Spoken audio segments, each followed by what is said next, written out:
अस्सलामुअलैकुम and welcome back to another episode. आज की दोस्तों उम्मीद करते हैं आप सब लोग खैरियत से होंगे। तो आज की इस वीडियो के अंदर हम लोग मौजूद हैं मरहबा फार्म हाउस के ऊपर, और ये वीडियो के अंदर हम आपको कंप्लीट गाइड करेंगे किस तरीके से आप फार्म हाउस का बिजनेस कर सकते हैं। 1 टू जी जितनी भी चीज़ें इंशाल्लाह वो सब की सब इसमें कवर होंगी। साथ में हमारे पास फार्म हाउस के ऑनर भी मौजूद हैं, तो जो प्रैक्टिकल बातें इंशाल्लाह वो इस वीडियो के अंदर आपको ज़रूर सुनने को मिलेंगी।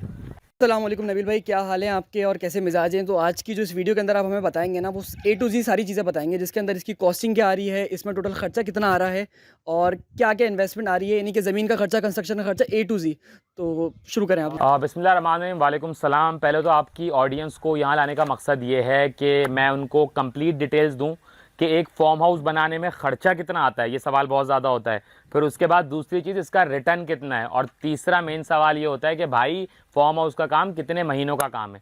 तो चलें आप लोग मेरे साथ, मैं आपको कंप्लीट फार्म हाउस विजिट भी कराता हूँ और एक एक डिटेल जो है ना पूरी देता हूँ। आ जाए। बेसिकली एंट्रेंस है पूरे फार्म हाउस के अंदर। अगर मैं आपको दिखा सकूँ, ये पूरा फार्म हाउस जो है 2 एकड़ के ऊपर फैला हुआ है।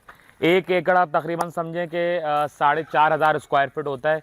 तो ये बेसिकली हमने 2 एकड़ पे बनाया हुआ है, और ये फार्म हाउस हमने कंप्लीट बनाया था 2019 के अंदर, आज से 3 साल पहले। मैं आपको कॉस्टिंग के हवाले से बताता हूँ कि इस वक्त अगर आप एक फार्म हाउस बनाने जा रहे हैं, 2019 के अंदर हमारी इस पे कंस्ट्रक्शन कॉस्ट आई थी तकरीबन 55 लाख रुपए, यस 55 लैक्स। लेकिन अगर आप 2022 में इसको बनाने के लिए जाते हैं तो आप ये समझ लें कि आपने इसको डबल से भी ट्रिपल करना है। कि अगर उस वक्त 55 लाख लगे थे तो इस वक्त 2 करोड़ रुपए कंस्ट्रक्शन पे आपके ज़रूर लगेंगे।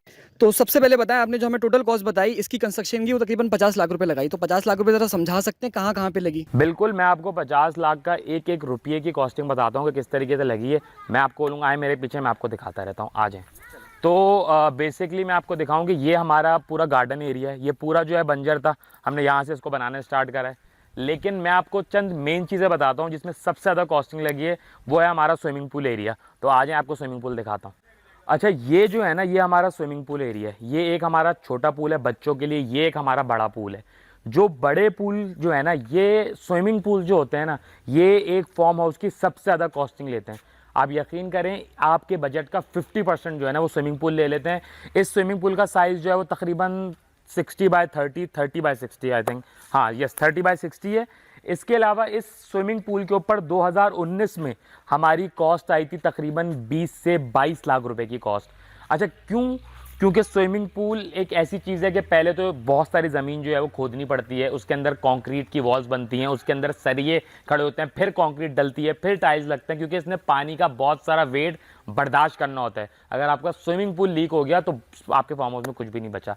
और ये विदाउट फिल्टरेशन प्लांट है। मैं आपको एक चीज़ दिखाता हूँ, हम इसको मैनुअली तौर पे साफ़ करते हैं। ये बेसिकली मशीन है जिसको हम यूज़ करते हैं अपना स्विमिंग पूल साफ़ करने के लिए। और हमारे पास क्योंकि पानी अपना है तो हमें इतना इशू नहीं होता। हम पानी जो है वो नॉर्मली जब भी हमारे पास बुकिंग होती है तो हम पानी को चेंज कर देते हैं। लेकिन अगर आप इस फार्म हाउस, इस स्विमिंग पूल के ऊपर जो है वो फिल्ट्रेशन प्लांट लगाते हो, तो आप ये समझ लो कि आपके 15 लाख रुपये जो है ना वो फिल्ट्रेशन प्लांट के और लग जाएंगे। सही सही सही से, तो तकरीबन हम कह सकते हैं कि 50% आपने बताया कि इसके अंदर लग जाते हैं। तो चलें, ये तो सारी बात हो गई कंस्ट्रक्शन की। अब बात करते हैं प्रॉफिट एंड लॉस की। तो आइडियल बताएं कि बिजनेस का सीज़न क्या होता है, किस तरीके से चलता है और क्या मार्जिन्स आप इसमें अचीव कर पाते हैं? देखिए, फार्म हाउस जो है लोकेटेड है कराची के अंदर। कराची के अंदर आपको पता है मुश्किल से 2 से ढाई महीने सर्दियाँ आती हैं, तो वो सीज़न तो आपके फार्म हाउस का बिल्कुल ऑफ होता है, जो कि है साल का आखिरी महीना दिसंबर, जनवरी और फरवरी का आप मिड ले लें। इसके अलावा आता है रमज़ान का महीना, तो वो भी आपका बिल्कुल ऑफ सीज़न जाता है। फार्म हाउस के काम के अंदर आपका काम चलता है टोटल 7 महीने। 7 महीने में आपको किस तरीके से बता रहा हूँ कि आपका काम जो है एक मार्च के महीने चलता है, रमज़ान से पहले, रमज़ान बीच में आ जाता है, फिर आपका मई, जून, जुलाई, अगस्त, सितंबर, अक्टूबर तक आपका काम चलेगा। अक्टूबर के बाद ऑब्वियसली आपका काम थोड़ा स्लो होना शुरू हो जाएगा। लेकिन इसका जो बेस्ट पार्ट है ना, वो ये है कि फार्म हाउस में आपकी कॉस्टिंग नहीं है। अगर मेरा काम नहीं चल रहा तो मैंने सिर्फ अपनी लेबर को एक छोटी सी अमाउंट सैलरी के देनी है, दैट्स इट। और मुझे कुछ भी नहीं करना। मुझे कोई जो है वो हर मंथ के अपनी जेब से बहुत सारे पैसे नहीं लगाने पड़ेंगे। मैंने एक दफ़ा इन्वेस्टमेंट कर दी कंस्ट्रक्शन के ऊपर, अच्छी कंस्ट्रक्शन के ऊपर। उसके बाद मैंने 7 महीने आराम से बैठ के मेरा काम चलेगा, मैं उससे प्रॉफिट लूँगा। और उसके बाद जब फार्म हाउस का काम ठंडा होगा तो मेरी जेब से कोई पैसा लग नहीं रहा होगा, मुझे कोई लॉस नहीं हो रहा होगा, मुझे फार्म हाउस बुरा नहीं लग रहा होगा। सही सही से आपने बताया था कि तकरीबन 7 से 8 महीने ही काम चलता रहता है। तो 7 से 8 महीने का एक एवरेज प्रॉफिट बता दें हर मंथ के हिसाब से। यार एवरेज अगर आप प्रॉफिट की बात करो और आपने एक अच्छा एवरेज आइडियल फॉर्म बनाया हुआ है जो आप एक नॉर्मल प्राइस कराची के अंदर आपको 20,000, 30,000, 40,000 के अंदर एक फार्म मिल जाता है।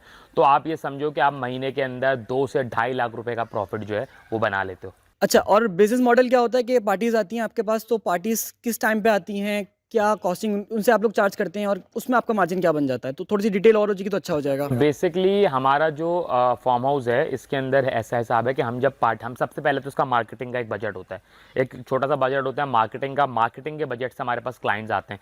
जब हमारे पास एक पार्टी बुक कर जाती है, फिर हम उसको तमाम जो फैसिलिटीज़ है, सर्विसेज हम प्रोवाइड करते हैं। उसके अंदर एक साफ़ सुथरा फार्म हाउस होता है, स्विमिंग पूल का पानी चेंज होता है, ऑब्वियसली उसके अंदर कुछ ना कुछ जो है पैसा लगता है, साफ़ होता है। और सबसे मेन चीज़ होती है, ज़्यादातर फार्म हाउस में लाइट नहीं होती, तो उसके अंदर हम यूज़ करते हैं जनरेटर, और जनरेटर क्या लगता है डीजल। तो आप ये समझें कि अगर कोई भी जो है वो पार्टी 12 घंटे के लिए आ रही है, तो आपका 6 से 7 हज़ार रुपये डीजल लग जाएगा, सफाई वगैरह सब मिला के आपका 8 से 9 हज़ार रुपये खर्च हो जाएगा। उसके बाद जो पैसा होगा वो आपका प्रॉफिट होगा। यानी कि अगर आपने पार्टी 25 से 30 हज़ार में बुक करी तो सीधे सीधे 15-20 हज़ार रुपये आपका मार्जिन है। तो ये बात तो आपने सारी की बता दी कि कंस्ट्रक्शन के अंदर ये है। तो ज़रा इनर एरिया भी इसका मुझे दिखा दें, और उसके अलावा ये भी बता दें कि अगर आपकी कोई सजेशन हो, कोई काम करना चाह रहा हो, क्योंकि आप तो बस कर रहे हो प्रोफेशनली, तो उसके लिए क्या रिकमेंडेशन है आप? आप आएँ, मैं आपको इनर एरिया दिखाता हूँ और उसके बाद थोड़ी सी डिटेल भी देता हूँ। बेसिकली ये हमारा इनर एरिया है। यहाँ पे हमारे पास 2 बेडरूम्स हैं, एक एसी बेडरूम है, एक में आपको फ़ैन मिल जाएगा। ये बेसिकली एक लॉन्च सा बना हुआ है। अगर आप इस लॉन्च से आते हैं तो इसी से कनेक्टिंग जो है ना वो हमारा प्ले एरिया है। यहाँ प्ले एरिया के अंदर आपको टेबल टेनिस मिल जाएगा, यहाँ आपको जो है डब्बू मिल जाएगा, आपको पट्टी मिल जाएगी। तो बेसिकली ये सारी वो सर्विसेज हैं जो जब कोई पार्टी आपका फार्म हाउस बुक करती है तो वो ये चीज़ें देखती है, क्योंकि ऑब्वियसली आप यहाँ पे एंजॉय करने आ रहे होते हो अपनी फैमिली के साथ, अपने फ्रेंड्स के साथ, तो ये चीज़ें आपको चाहिए होती है। अच्छा, दूसरी आपने सजेशन की बात करी, तो देखिए मैं बहुत सारे लोग इस बिज़नेस में आते हुए बहुत ज़्यादा डरते हैं। उनको लगता है कि पता नहीं फार्म हाउस बनाना कोई बहुत बड़ी बात है, क्या हो जाएगा, किस तरीके से होगा। ऐसा कुछ नहीं है। आप अपने शहर कराची से, हमारा फार्म हाउस टोटल 15 से 20 मिनट की ड्राइव पर है। अगर आप आते हैं गिडाप टाउन के अंदर, गिडाप में बहुत सारे फार्म हाउसेस बने हुए हैं। तो मैं आपको सजेशन ये दूंगा कि ज़मीन हमेशा अपनी हो, ज़मीन खरीद के करें, ना किसी फॉर्म को जो है वो ठेके पे लें, ना कभी भी जो है वो फार्म हाउस की ज़मीन रेंट पे लें, क्योंकि उसके अंदर आपकी कॉस्टिंग बढ़ जाती है। जब आपका सीज़न नहीं चल रहा होता तो आपको अपनी जेब से पैसा देना पड़ता है। तो मैं हमेशा रिकमेंड करूंगा, भले फार्म हाउस छोटा बनाए, अगर आप 2 एकड़ की ज़मीन नहीं ले सकते, 1 एकड़ की ज़मीन लें, लेकिन ज़मीन खरीदें। ज़मीन कभी भी जो है वो रेंट पे काम ना करें। मैं आपको थोड़ा सा जो है वो आउटर एरिया भी दिखा देता हूँ। ये बेसिकली जो है वो लुक है। अच्छा, ये हमारा आउटर पार्ट है, वो बच्चों का प्ले एरिया है, वहाँ पे पार्किंग है। और आप थोड़ा सा आगे हैं तो मैं आपको ये भी दिखाऊं कि हमारे पास आउटडोर बारबेक्यू एरिया बना हुआ है, वहाँ पे किचन भी बना हुआ है, रूम्स भी बने हुए हैं। ये हमारा जो है वो बास्केटबॉल कोर्ट है। तो यही वो चीज़ें होती हैं जो फार्म हाउस की अट्रैक्शन होती है। ऑब्वियसली आप बंदों से पैसे चार्ज कर रहे हैं तो आप उनको अच्छी सर्विसेज दें, और फार्म हाउस के लिए कोई ऐसी अट्रैक्शन ज़रूरी है, तो इसलिए हमने यहाँ पे एक बड़ी ज़बरदस्त चीज़ बनाई है। मैं आपको अंदर से दिखाता हूँ, इसको बोलते हैं औताक सिटिंग। आ जाए मेरे साथ। ये बेसिकली आपने इंटीरियर सिंध के अंदर देखा होगा। इसके अंदर होता ही है, ना फ़ैन की ज़रूरत है ना एसी की ज़रूरत है। और अगर आप ऊपर से इसकी छत दिखाएं तो इसके अंदर ये होता है कि गर्मी के अंदर ये चीज़ जो है वो ठंडी होती है और सर्दी के अंदर गर्म होती है। तो ये छोटी छोटी चीज़ें होती हैं फार्म हाउस की अट्रैक्शन के लिए, जो लोगों को अच्छी लगती हैं।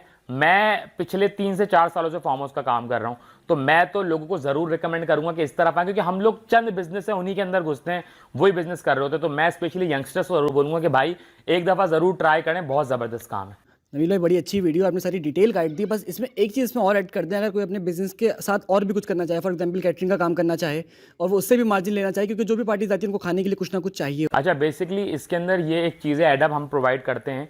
होता यह है कि पार्टीज़ यहाँ पे आती हैं, ऑब्वियसली वो आ रही हैं एंजॉय करने के लिए, तो वो इन सब चक्करों में नहीं पड़ती कि भाई सुबह का नाश्ता और अब जो दोपहर का खाना या रात का खाना। तो हम उनको ये ऑप्शन देते हैं कि अगर आप चाहें तो हम आपको पूरा केटरिंग प्रोवाइड कर सकते हैं। तो उसमें ये होता है कि आपका एक फार्म हाउस का अलग हो रहा था और आपका केटरिंग का काम सिर्फ वो पार्टीज जो आपके फार्म हाउस पर आ रहे थे उनको आप प्रोवाइड कर रहे हो। तो इस तरह की बहुत सारी सर्विसेज हैं जो आप लोगों को यहाँ प्रोवाइड कर सकते हो। एवरेज अगर बात करें कैटरिंग के खाने पे कितने पैसे इनके बच सकते हैं? अच्छा, इसके अंदर इस तरीके से होता है, खाने की अगर आप बात करें तो आपको कम से कम 30 से 35 लोग चाहिए होते हैं जिनको आप खाना, क्योंकि अगर आप कम लोगों की क्वांटिटी में खाना करोगे तो उसमें बचत नहीं बनती। लेकिन अगर आप ज़्यादा लोगों का सुबह का नाश्ता, दोपहर का खाना और रात का लंच करो तो आपको एवरेज 10 से 15 हज़ार रुपये जो है वो बचत हो जाती है। सही से एडिशनल इनकम है। तो बस आज की वीडियो इतनी सी थी। उम्मीद है नबील भाई का सबसे पहले शुक्रिया, उन्होंने एक एक चीज़ डिटेल में गाइड दी, एक एक चीज़ नंबर के साथ बताई और प्रॉफिट मार्जिन भी बताया, जबकि कोई बताता नहीं है।